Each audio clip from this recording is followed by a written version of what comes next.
Artinya benar-benar dia langsung ke barangnya. Melindungi si produknya dari guncangan, dari terik sinar matahari.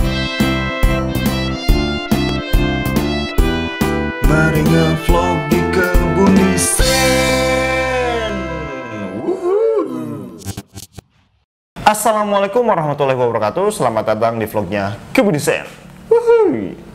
Oke teman-teman, kali ini kita punya tips yang menarik nih buat teman-teman yang sedang memulai bisnis ataupun yang sedang berbisnis. Nice. Betul. Nah, tapi sebelum itu kita mau ngenalin dulu nih buat mereka yang baru lihat channel ini. Ya, jadi channel Kebun Desain ini merupakan channel edukasi dan bisnis yang bagian dari studio desain grafis Kebun Desain. Oke. Jadi studio desain grafis Kebun Desain ini merupakan digital agensi kreatif, branding, jasa logo, jasa desain kemasan, dan jasa desain sosial media. Oh, tak lupa juga, kita juga menerima cetakan kemasan. Ini. Oke. Seperti di belakang ada banyak nih cetakan kemasan yang sudah pernah kita buat. Sombong amat. Seperti itu.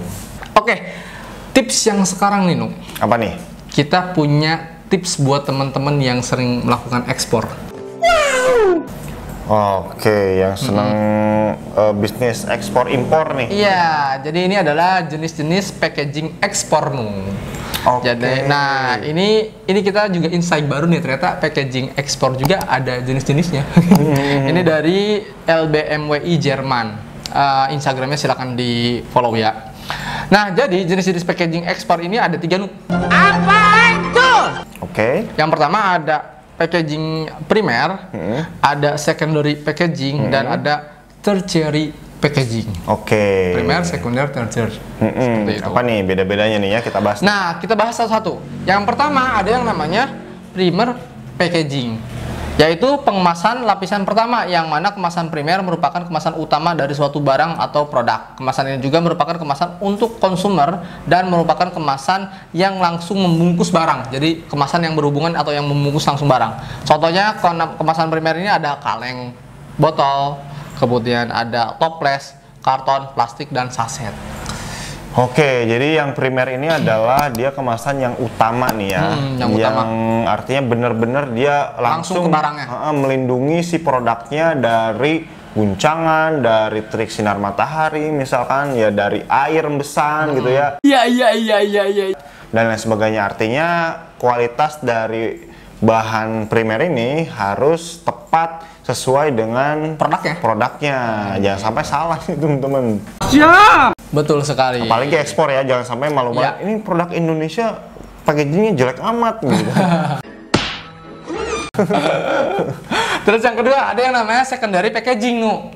Nah, setelah produk dikemas tadi kan oleh primer packaging dengan lapisan yang pertama, produk atau barang juga dapat dikemas lagi. Kemasan yang kedua nih, yang lebih besar. Ini berfungsi untuk meminimalisir resiko kerusakan pada produk kemasan primer pada saat penyimpanan, transportasi, dan distribusi. Contohnya kemasan sekunder adalah kayu, peti, dan karung. Oh iya.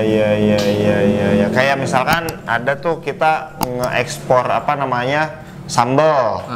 Itu kan kemasannya tuh toples atau dari kaca gitu ya, atau kalengan gitu. Betul. Ya. Atau enggak kalau misalnya kalian pernah beli laptop, pasti pakai kayu. Abis ada dusnya terus dilindungi lagi pakai kayu kayak gitu kan. Betul sekali, seperti itu. Nah, yang ketiga ada yang namanya tertiary packaging. Nah, ini adalah kemasan yang ketiga. Kemasan ini berkaitan dalam pengiriman ekspor dan di dalam kontainer ya. Nah, kemasan tersier ini menyatukan banyak satuan kemasan sekunder dalam satu kesatuan palet dalam kontainer gitu. Jadi tujuan kemasan ini adalah untuk memudahkan pemindahan banyaknya barang dalam pengiriman ekspor. Kemudian tujuan yang lainnya, pengemasan produk selain memudahkan untuk pengiriman, pengemasan barang pun punya beberapa tujuan yang penting, yakni perlindungan fisik, ya enggak. Kemudian juga terhadap barang ekspor, pengelompokan terhadap barang ekspor, petunjuk informasi mengenai barang ekspor, seperti itu. Mantap. Jadi benar-benar misalnya nih dalam satu kelompok ada kemasan sekunder dan tersier, sekunder dan primer makanan, ya pasti dipisahkan dengan kemasan yang produknya elektronik, ya atau sabun gitu ya. Jadi dipisahkan nih kelompok untuk yang tertier elektronik dan tertier yang makanan. Betul. Iya, jelas itu ya. Artinya kemasan yang ketiga ini akan semakin besar soalnya isinya jadi semakin banyak. Gitu. Ternyata seperti itu ya, kalau misalnya kita mau mengekspor barang itu harus diperhatikan dengan benar. Oke lah kalau begitu. Tergantung dari kualitas barangnya, itu kemudian kualitas kemasannya, dan kemasan pun ada 3 tadi, ada primer, sekunder, dan tertier. Jadi kemungkinan sih kita harus konsentrasi di 2 kemasan utama tuh. Jadi yang premier sama sekunder. Jadi kemasan yang berhadapan langsung dengan si produknya dan yang melindungi selanjutnya kemasan yang keduanya gitu ya. Biasanya kalau yang ketiga itu kemungkinannya itu oleh orang logistik biasanya. Logistik tuh ya, yang ketiga. Jadi biar memudahkan mereka pas melakukan ekspor kayak gitu. Oke, mudah-mudahan bermanfaat video ini. Jangan lupa di like, comment, subscribe, dan jangan lupa di share ke teman-teman kamu supaya video ini bermanfaat. Oke, thank you. Sampai jumpa di vlog kita selanjutnya. Bye-bye.